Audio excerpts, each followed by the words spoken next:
Assalamualaikum warahmatullahi wabarakatuh. Berjumpa kembali dengan saya Hera di channel podcast Horror Reborn.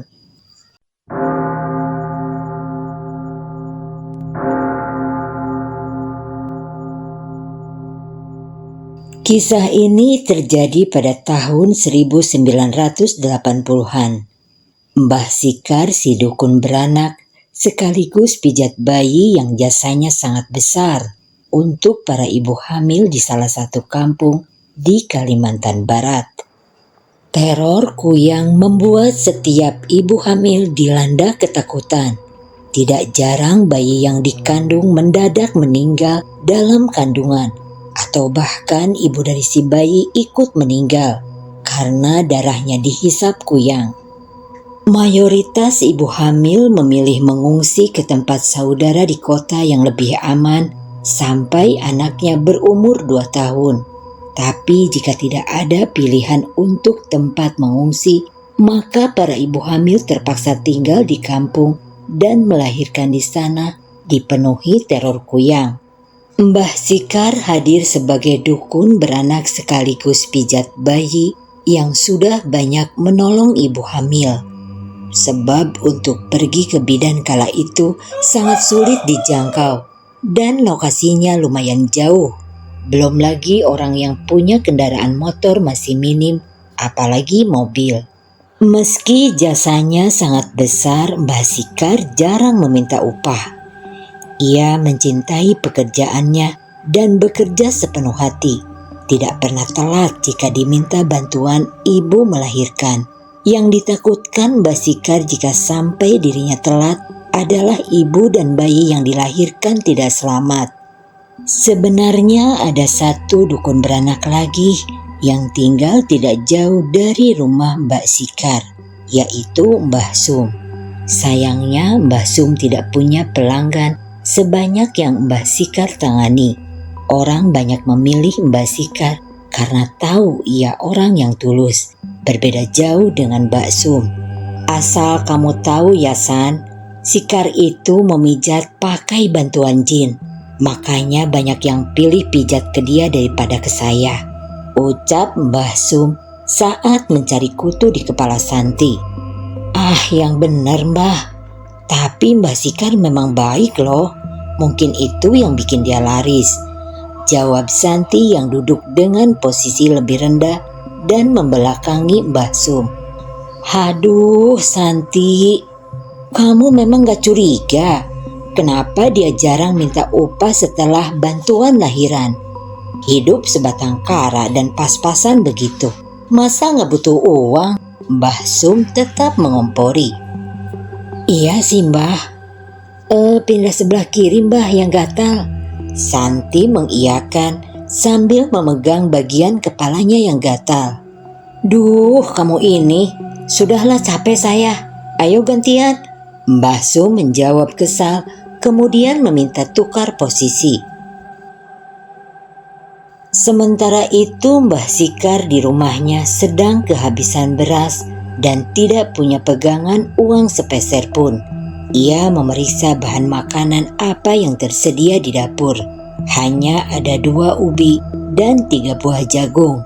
Pelan-pelan ia menyalakan perapian menggunakan kayu bakar, lalu memasukkan air dan memasak 1 ubi tersebut untuk makan malam. Saat memakan ubi dengan giginya yang mulai goyang termakan usia, air mata Mbah Sikar menetes. Mbah Sikar teringat dengan anak laki-laki terakhirnya yang 2 tahun lalu izin merantau ke kota namun tak kunjung pulang. Sementara 3 anak lainnya yang sudah menikah hidup masing-masing dengan keluarganya sendiri tanpa kabar. Tiap kali koran di warung datang, Mbah Sikar selalu meminta izin lalu minta orang lain untuk memberitahu ada berita apa saja hari itu. Satu hal yang ditakutkan Mbah Sikar, yakni ada nama salah satu anaknya masuk dalam berita, terlibat kejahatan atau bahkan meninggal saat bekerja. Hari itu saat Mbah Sikar membersihkan rumput di depan rumah, Ia kedatangan suami istri dan juga bayinya dalam gendongan. Mereka berboncengan mengendarai sepeda tua, lalu memarkirkan di halaman depan rumah Mbah Sikar. "Permisi Mbah, lagi bersih-bersih ya?" ucap laki-laki bernama Jaya dan istrinya yang menggendong bayi. "Iya, Mbah lagi bersih-bersih. Ayo masuk ke dalam," jawab Mbah Sikar beranjak berdiri, mengajak mereka masuk. "Iya Mbah," jawab Jaya dan istrinya kompak. "Ada apa? Kamu yang sakit atau anaknya?" tanya Mbah Sikar sambil mencoba melihat bayi yang umurnya baru 3 bulan tersebut. "Saya sudah pulih Mbah, tapi anak saya rewel dari tadi. Kalau digendong lumayan tenang, tapi nanti rewel lagi," istri Jaya menjelaskan. "Coba Mbah periksa ya, baringkan anaknya di dipan," Mbah Sikar memerintahkan sambil menata dipan kecil yang sering dipakai untuk memijat bayi. Selanjutnya Mbah Sikar memegang lembut seluruh badan bayi anak Jaya. Namun bayi tersebut menangis tak ada hentinya. Raut wajah Jaya dan istrinya nampak khawatir. Bahkan mata istri Jaya berkaca-kaca, takut bayinya sakit parah. "Oh, ini dia kembung. Nanti dipakaikan baju hangat terus ya. Jangan dimandikan terlalu sore." Mbah Sikar akhirnya tahu apa yang membuat anak Jaya rewel. Pelan-pelan Mbah Sikar menggoyangkan kaki bayi sampai akhirnya si bayi buang angin beberapa kali. Beberapa saat kemudian bayi Jaya sudah lebih tenang. Ibunya menggendong sambil mengayun agar tertidur. Ia duduk sedikit di pojokan karena sambil menyusui. Sementara Jaya membuka pembicaraan baru dengan Mbah Sikar yang baru datang dari dapur menyuguhi jagung rebus. "Maaf ya, Mbah cuma ada jagung rebus sama air putih. Ayo dimakan jangan sungkan," Mbah Sikar menawari. "Terima kasih ya Mbah sudah membantu istri saya melahirkan dan sekarang Mbah bantu anak saya." Jaya mengucapkan terima kasih. Istrinya juga melihat dengan tatapan yang sedih. "Iya, Jaya gak apa-apa. Namanya manusia, harus saling tolong-menolong, benar begitu kan?" Mbah Sikar menjawab dengan tersenyum agar Jaya tidak merasa bersalah lagi. "Mbah, saya belum punya uang untuk bayar jasa Mbah dari lahiran sampai sekarang. Saya dan istri cuma punya ini untuk Mbah. Diterima ya Mbah?" jawab Jaya menyodorkan sesuatu yang dibungkus kain namun tidak terlalu besar. Sudah, jangan begitu. Bawa pulang lagi. Mbah gak kurang apa-apa. Jadi gak usah repot-repot bawa barang begini." Mbah Sikar menolak, sekaligus berbohong karena faktanya hari itu ubinya tinggal 1 dan jagung sudah ia rebus semua untuk hidangan. "Jangan ditolak Mbah, ini saya dan istri ikhlas. Malah saya sedih kalau Mbah menolak." Akhirnya Mbah Sikar menerima dengan berat hati. Saat Jaya pulang, Mbah Sikar memeluk Jaya dan istrinya satu persatu lalu mengucap terima kasih. Ia sudah menganggap Jaya seperti anaknya sendiri karena selama ini Jaya selalu baik, bahkan sering membantu Mbah Sikar jika dalam kesulitan. Saat membuka isi kain kecil yang dibawa Jaya, ternyata itu adalah beras sekitar 1 kilogram lebih serta ikan asin, cabai dan kacang panjang. Sepengetahuan Mbah Sikar, Jaya memang menanam sendiri cabai, kacang panjang dan kangkung di dekat rumah untuk stok sayuran pribadinya dengan istri jika sedang tidak ada uang. Dipegangnya butiran beras tersebut oleh Mbah Sikar dengan haru. Sudah beberapa hari ini ia tidak makan beras karena stoknya habis dan ternyata sekarang ada orang baik hati memberinya. Saat itu Mbah Sikar yakin bahwa pertolongan Allah Subhanahu wa Ta'ala sangat ada di saat yang tepat. Setiap harinya selalu ada paling tidak satu orang ke rumah Mbah Sikar untuk minta bantuan lahiran atau pijat bayi. Dengan senang hati Mbah Sikar membantunya. Jika diibaratkan ada 10 orang yang minta bantuan Mbah Sikar, mungkin hanya 2 yang mampu membayar pakai uang seikhlasnya. 3 lainnya membayar dengan beras atau bahan makanan pokok dan sisanya tidak mampu memberi upah apapun. Mbah Sum yang hari itu melihat dari kejauhan bahwa rumah Mbah Sikar kedatangan tamu untuk pijat, hatinya sangat panas. Ia iri kenapa Mbah Sikar selalu dapat pelanggan, sedangkan dirinya dalam seminggu saja belum tentu dapat 1 pelanggan. Padahal Mbak Sum justru menerima pijat orang dewasa, bukan hanya dukun beranak dan pijat bayi. Hanya bedanya Mbah Sum selalu minta upah atas jasanya dengan nilai cukup besar. Setelah melihat Mbah Sikar dari jauh, akhirnya Mbah Sum melanjutkan langkahnya. Ia pergi ke pasar untuk membeli sayuran dan lauk pauk. Nasib Mbah Sum dari segi ekonomi memang lebih beruntung karena dia diberi jatah bulanan oleh anaknya yang bekerja sebagai kuli bangunan.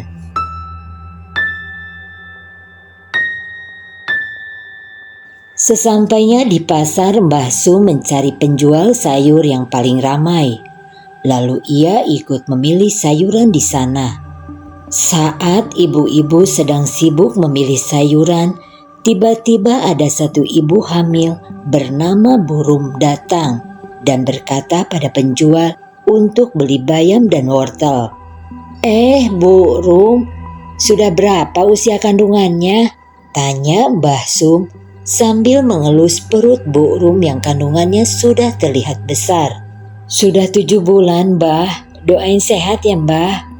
Bu Rum menjawab sambil tersenyum. Iya, saya doakan sehat. Pasti lahirannya mau di tempat Sikar ya? Mbah Sum bertanya lagi dengan nada sinis. Iya, Mbah, rencananya begitu. Bu Rum menjawab, sedikit tidak enak karena tahu Mbah Sum juga dukun beranak. Ya nggak apa-apa, jangan gugup gitu. Saya kan cuma nanya, nggak ada maksud apa-apa. Tapi Bu Rum tahu nggak kalau Sikar itu pakai jin mijatnya? Mbah Sum meninggikan suara supaya orang di sekitarnya ikut mendengar. Beberapa penjual mulai menajamkan telinga, sedangkan yang lain saling sikut dan berbisik menanyakan kebenaran. Mbah Sum jangan bilang begitu. Kalau tidak ada bukti nanti jatuhnya fitnah. Bu Rum kali ini berkata tegas. Gini loh Bu Rum, bayangkan saja tiap kali Sikar yang membantu lahiran pasti selamat. Kan dari kuyang. Terus ya aneh juga kalau dia nggak minta bayaran tapi hidupnya tercukupi. Kalau bukan jin yang mencukupi, ya siapa lagi? Bu Rum yang mendengarnya hanya geleng-geleng kepala. Sementara sebagian yang mendengar mulai terhasut. Termasuk Santi yang pertama kali terkena hasutan Mbah Sum. Tak berhenti sampai di situ saja. Mbah Sum terus melayani orang di pasar yang secara langsung bertanya dan minta bukti atas ucapannya. Memang hari itu Mbah Sum tidak punya bukti kuat atas tuduhannya bahwa Sikar memijat menggunakan jin sebagai perantara. Karena itulah perkataannya dianggap bualan oleh orang yang tidak percaya. Bu Rum, keluarga Jaya dan beberapa yang lain yang masih percaya bahwa Mbah Sikar orang baik. Beberapa hari berlalu, Mbah Sikar yang tidak tahu apa-apa pergi ke pasar. Kebetulan ada ibu yang melahirkan, membayar secara tunai sehingga Mbah Sikar punya sedikit uang untuk belanja. Niat Mbah Sikar ke pasar juga tidak terlalu banyak belanja. Ia ingin membeli gula merah dan tepung beras bahan bubur karena beberapa hari giginya mulai sakit untuk mengunyah makanan. Mata Mbah Sikar yang mulai rabun tidak bisa melihat keanehan yang terjadi di pasar hari itu. Mulai dari pintu masuk pasar dan sebagian penjual menyiapkan sesajen dan menyalakan dupa. Tujuannya adalah mengusir jin termasuk jin yang ada dalam diri Mbah Sikar. Para penjual yang membawa sajen itu tentunya adalah mereka yang percaya dengan hasutan Mbah Sum. Nak, Mbak beli tepung beras, santan sama gula merahnya ya. Sedapatnya aja. Kalau ada sisa uangnya sama pandannya juga. Mbah Sikar dengan gerakan pelannya mengeluarkan uang 1.000 untuk membayar pesanannya. Mbah, maaf ini ya. Mbah bisa beli di tempat lain. Saya nggak mau nerima uang jin. Takut nanti jadi daun. Penjual tersebut menjawab ketus sambil mengusir Mbah Sikar. Astagfirullah, maksud kamu apa nak? Ini uang asli, jawab Mbah Sikar. Sudah Mbah, cari penjual lain saja. Saya tidak mau menerima uang dari Mbah. Penjual itu tetap teguh, tidak memberikan barang yang diminta Mbah Sikar. Dengan sedih Mbah Sikar meninggalkan penjual itu. Ia pusing melihat keramaian di pasar, ditambah dia belum sarapan dari pagi. Pelan-pelan ia keluar dari pasar, dan hidungnya mencium sesuatu yakni wangi dupa. Dari situ Mbah Sikar tahu bahwa penjual di pasar banyak yang menyiapkan sesajen untuk mengusir jin. Tapi ia tidak tahu alasannya apa. Sampai di rumah, Mbah Sikar mulai menyalakan api di perapian untuk menanak nasi. Ia sengaja menambahkan air ke beras supaya nasinya jauh lebih lembut. Sambil memasak nasi dan menunggu nasi matang, Mbah Sikar membakar ikan asin yang mana semua bahan tersebut adalah pemberian Jaya. Hari itu angan-angan Mbah Sikar makan bubur dengan gula merah pupus. Karena jarang berjalan jauh, malam harinya tubuh Mbah Sikar merasa sangat lelah. Kakinya terasa pegal, hingga ia meluruskan sambil memijatnya sendiri. Mbah Sikar sengaja duduk di teras karena malam itu bulan purnama bersinar dengan terang dan angin sepoi-sepoi sangat menenangkan. Tiba-tiba deru mobil di halaman depan rumah Mbah Sikar terdengar di tengah kesunyian malam. Samar-samar Mbah Sikar melihat ada pria gagah keluar dari mobil dan mendekat ke arahnya. Meski penglihatannya sudah rabun, tapi Mbah Sikar bisa mencium aroma tubuh pria itu sangat harum. Permisi Mbah, ini benar Mbah Sikar kan? Tanya pria tersebut sopan sambil menundukkan badannya. Saya dari kampung sebelah Mbah yang dekat gunung. Saya punya anak bayi yang rewel terus Mbah. Kata istri saya butuh dukun bayi buat menenangkannya. Bisa kan Mbah datang ke rumah saya sekarang? Pinta pria tersebut. Saya biasa nerima pijat bayi di rumah. Kalau lahiran baru keluar nak, jawab Mbah Sikar. Istri saya tidak suka keluar rumah Mbah. Saya minta tolong banget sama Mbah. Tanpa rasa curiga, Mbah Sikar yang badannya kelelahan akhirnya mengiyakan. Ia mengunci pintu dengan rapat sambil membaca doa supaya tidak terjadi apa-apa di rumahnya, dan juga berdoa orang yang mengajaknya ini bukan orang jahat. Setelah dituntun masuk ke dalam mobil, Mbah Sikar melihat sekeliling mobil sambil meraba beberapa bagian dalam mobil. Saat itu Mbah Sikar sangat takjub karena baru pertama kali seumur hidup naik mobil pribadi yang memiliki AC dingin. Sepanjang perjalanan pria itu hanya diam. Karena merasa lelah, akhirnya Mbah Sikar memilih untuk tidur. Ia minta izin terlebih dahulu dan minta dibangunkan ketika sampai di rumah pria tersebut. Nak, Mbah tidur dulu ya. Hari ini Mbah lelah. Kalau sudah sampai nanti bangunkan. "Iya mbah, mbah pasti kelelahan habis dari pasar," jawab pria tersebut sambil tersenyum.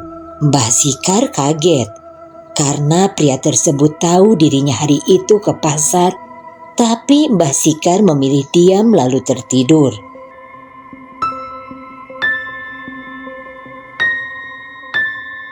Entah berapa lama perjalanan yang ditempuh, akhirnya mobil sampai di depan rumah yang cukup besar. Halamannya luas penuh dengan bunga. Setelah dibangunkan dengan pelan oleh pria yang membawa Mbah Sikar, akhirnya ia bangun dan langsung takjub melihat keindahan rumah di depannya. Karena terlalu kagum, kaki Mbah Sikar sedikit bergetar hingga tidak bisa melangkah. Pria gagah itu membantu Mbah Sikar masuk lalu mendudukkannya di sofa. "Maaf ya nak, Mbah malah ngerepotin sampai dituntun jalannya. Mbah belum pernah lihat rumah sebagus ini di kampung," ucap Mbah Sikar sambil melihat sekeliling rumah yang perabotannya semua terlihat unik dan tidak sama dengan milik orang kaya di kampung. "Nggak ngerepotin kok mbah. Mbah mau dibuatkan minum apa?" Pria tersebut menawarkan. "Bisa minta kunyit asam hangat nak. Kalau badan mbah pegal biasanya minum itu." Pria tersebut tidak berkata apa-apa, hanya mengangguk dan meminta Mbah Sikar menunggu di kamar anaknya, yang mana istri dan anaknya sudah menunggu dalam kamar. Di kamar tersebut bayi yang sedang rewel sudah berbaring sambil terus menangis.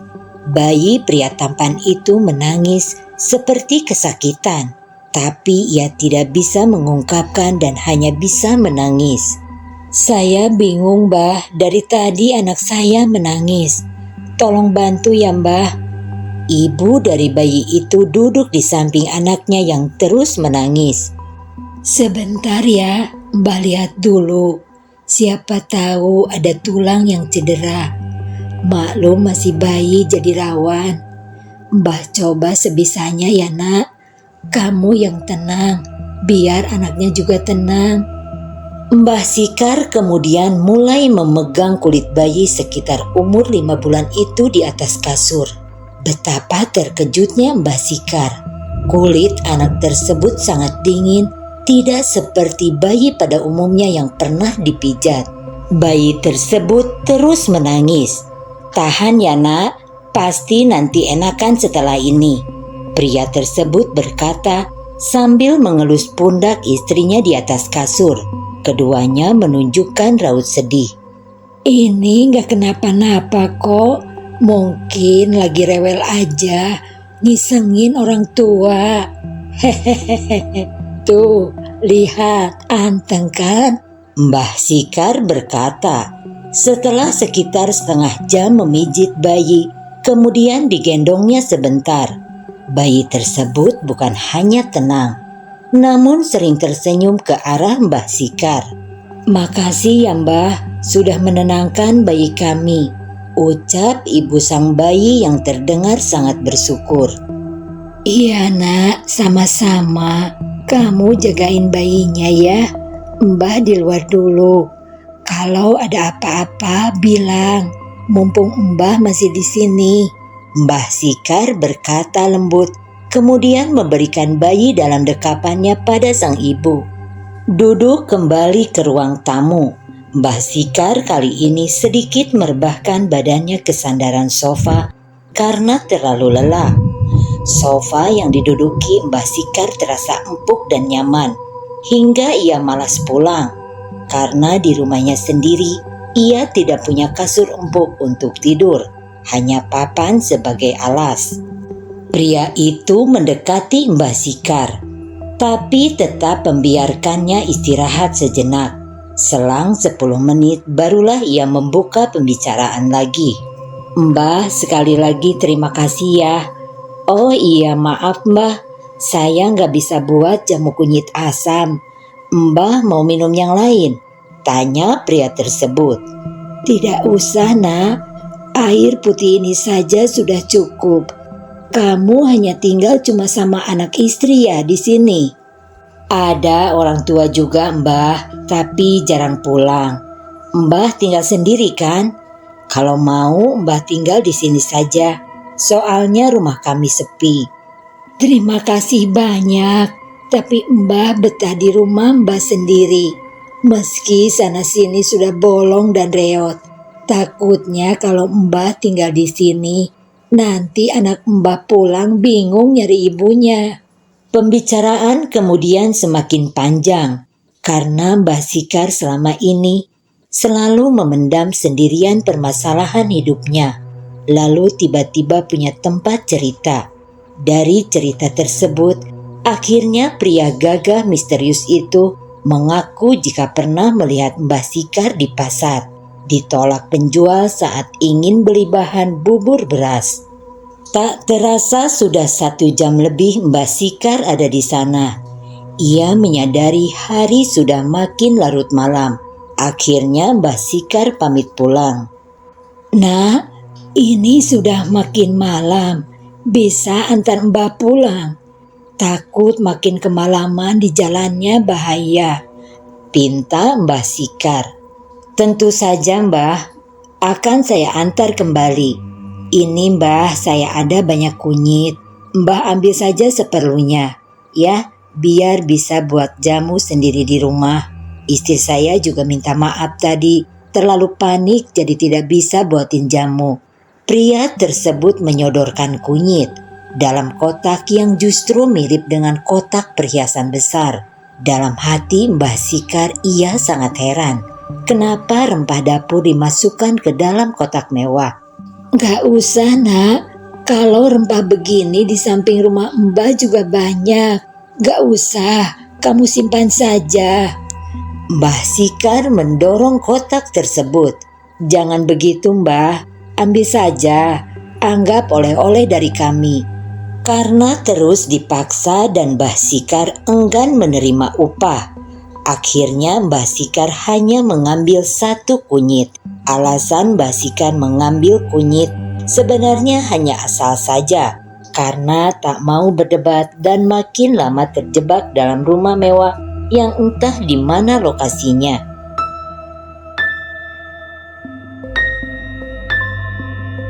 Saat perjalanan pulang, perasaan Mbah Sikar mendadak merinding. Ia melihat keluar jendela. Ternyata jalanan yang ia lewati adalah hutan berkabut, tapi jalanannya sudah mulus beraspal. Pada tahun tersebut jalanan di Pulau Kalimantan belum banyak beraspal. Kebanyakan masih jalan tanah merah yang becek ketika hujan turun. Melihat ke jalanan membuat Mbah Sikar takut karena banyak hutan sepanjang jalan dan sekilas dilihatnya ada juga gunung. Hal tersebut semakin membuat Mbah Sikar heran, tapi ia tidak mau bertanya dan hanya menilai bahwa dirinya mulai pikun efek usia. Tibalah Mbah Sikar di jalanan dekat rumahnya. Pria tersebut berkata, tidak bisa mengantar turun sampai depan rumahnya, karena anak dan istrinya pasti ingin ia segera pulang. Akhirnya Mbah Sikar sendiri yang turun, lalu mendoakan supaya pria yang mengantarnya itu diberi keberkahan selalu dan anaknya tumbuh dengan sehat. Memasuki halaman rumahnya sendiri, Mbah Sikar terkejut dengan kehadiran Mbah Sum, Santi, dan beberapa warga lain yang termasuk Jaya dan istrinya. Ia heran, kenapa tengah malam begini mereka ada di halaman rumah. Bahkan Mbah Sum sudah ketiduran di atas kursi panjang, sementara yang lain duduk beralaskan tikar. Loh, kalian kenapa ada di depan rumah saya? Tanya Mbah Sikar saat berjalan memasuki halaman rumahnya. Kar, Sikar, itu kamu Kar? Kamu masih hidup? Alhamdulillah ya Allah. Mbah Sum yang ketiduran langsung terbangun ketika mendengar suara Mbah Sikar datang. Mbah sehat kan? Mbah dari mana aja? Jaya yang ada di situ ikut bertanya kaget menghampiri Mbah Sikar langsung tanpa basa-basi. "Kalian ini kenapa? Ini sudah tengah malam lebih. Kenapa malah duduk di depan rumah saya begini? Saya baru mijat anak di kampung sebelah. Tadi dijemput sama bapaknya." Mbah itu udah 2 minggu nggak pulang. Makanya kami ada di sini. Ibu hamil banyak yang berharap Mbah segera pulang, ucap Jaya. Sementara Mbah Sikar masih bingung dan berdiri mematung. Tiba-tiba saja Mbah Su melari lalu bersimpuh di kaki Mbah Sikar. "Maafin saya, Kar. Saya salah sama kamu. Maafin saya." "Ini kenapa lagi, Sum? Kok malah nangis gini?" Mbah Sikar memegang pundak Mbah Sum agar berdiri berhadapan dengannya. "Jadi saat kamu pergi, tetangga kita ada yang mau lahiran. Saya salah gak cepat-cepat datang untuk bantu lahiran. Saat suaminya datang ke rumah, lalu akhirnya..." Mbah Sum menunduk dan tak mau melanjutkan perkataannya. "Akhirnya bayinya meninggal, Mbah. Air ketubannya kering," ucap Jaya melanjutkan karena Mbah Sum diam dan hanya menangis. "Innalillahi." Mbah Sikar ikut terpukul, ia lemas, lalu berjalan duduk ke kursi sambil menuntun Mbah Sum yang terus menangis. "Warga banyak yang menyalahkan saya dan terus menunggu kamu pulang, Kar. Bahkan ada yang menyalahkan saya. Katanya kamu kabur dari kampung karena fitnah yang saya sebar. Saya bilang ke orang kampung kalau kamu mijat pakai perantara jin. Maafin saya, Kar." Mbah Su menangis sambil mencium tangan Mbah Sikar. "Astagfirullah, jadi itu alasannya. Kenapa waktu saya ke pasar, orang-orang semuanya sinis?" jawab Mbah Sikar sambil mengingat kejadian tempo hari. Bu Rum juga nanyain Mbah Sikar terus. Takut kalau sampai hari dia lahiran, Mbah Sikar belum pulang. Tiap hari ada banyak yang datang ke rumah Mbah, apalagi suami yang istrinya lagi hamil. Mereka khawatir Mbah pergi dari kampung ini selamanya. Jaya kembali menjelaskan. "Saya kan bilang cuma pergi mijat ke kampung sebelah. Sekitar 1 jam lebih perginya. Nggak sampai lama, apalagi 2 minggu, ucap Mbah Sikar. Semua orang yang ada di sana saling bertatapan. Mbah Sum yang terus menangis diantarkan oleh Santi agar pulang ke rumahnya menenangkan diri. Sementara Jaya tetap ada di sana bersama istri. Bayinya di rumah dititipkan ke orang tua hari itu. Ia dan istri bertekad selalu menjaga rumah Mbak Sikar selama pergi. Akhirnya setelah hanya tersisa mereka bertiga, Jaya mulai bertanya pada Mbak Sikar, kemana selama 2 minggu. Mbah itu sudah pergi 2 minggu, bukan 1 atau 2 jam. Siapa yang membawa Mbah? Namanya siapa? Jaya yang kebetulan adalah pekerja serabutan banyak mengenal orang kampung sebelah. Jadi ia pasti kenal siapa yang membawa Mbak Sikar. Saya lupa nanya namanya ya. Orangnya putih, tinggi, gagah, rumahnya besar banget. Semua barangnya bagus-bagus, mobilnya juga bagus. Bahkan saya nggak pernah lihat ada mobil model begitu.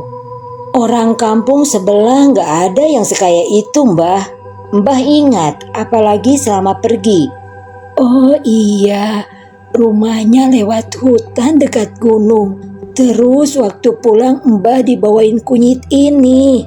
Mbah Sikar mengeluarkan kunyit yang ia selipkan di rok lilit kain sederhana. Ya ampun, Mbah, ini emas, Mbah, bukan kunyit. Jaya kaget sekaget-kagetnya. Kunyit ini ya? Mbah Sikar yang matanya rabun kemudian mengambil lalu mendekatkan ke matanya. Tuh kan Mbah, mana ada kunyit keras dan berkilau begini. Ini bukan kunyit Mbah, ini emas asli. Jaya meyakinkan lagi. Tak bisa berkata apa-apa. Mbah Sikar justru lemas dan diam. Ia memegang erat emas di tangannya sambil tangan lainnya memegang dada. Menyadari Mbah Sikar sedang kebingungan, akhirnya Jaya mengambil minum dan menyuguhkannya ke Mbah Sikar. Orang tadi bilang suruh ambil kunyit ya. Tempatnya memang bagus seperti kotak mahal. Mbah Sikar melanjutkan setelah meminum 2 teguk air. Jaya dan istrinya saling berpandangan sambil merinding mendengar cerita Mbah Sikar. Setelah diam dan berpikir beberapa menit, akhirnya Jaya membuka suara lagi.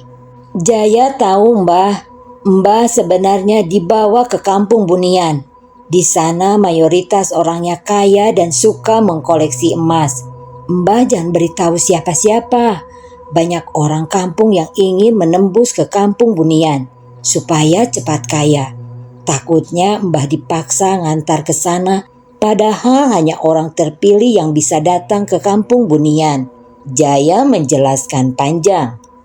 Bukannya senang mendapatkan emas, justru Mbah Sikar kaget bukan main. Ia tak menyangka bahwa orang yang membawanya bukan manusia biasa, melainkan orang Bunian. Sesuai perintah Jaya, Mbah Sikar tidak menceritakan kepada siapapun. Ia memendamnya dan hanya berkata tersesat ketika mencari kayu bakar.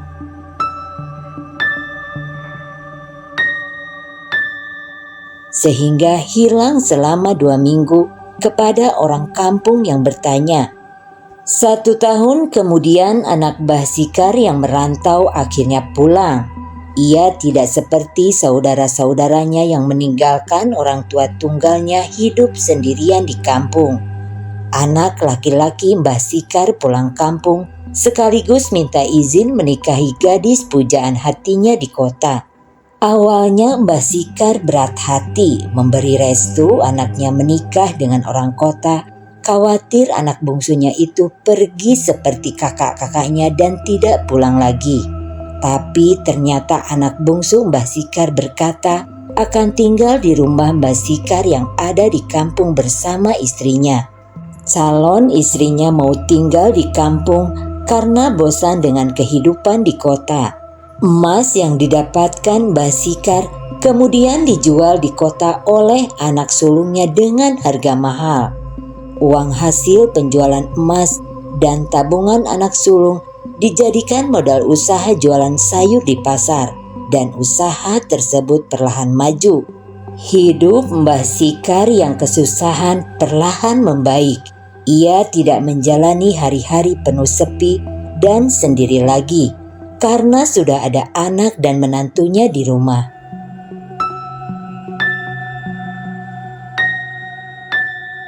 Terima kasih sudah menonton. Assalamualaikum. Sapunyere pegat simpai, paturai pa tepang deui.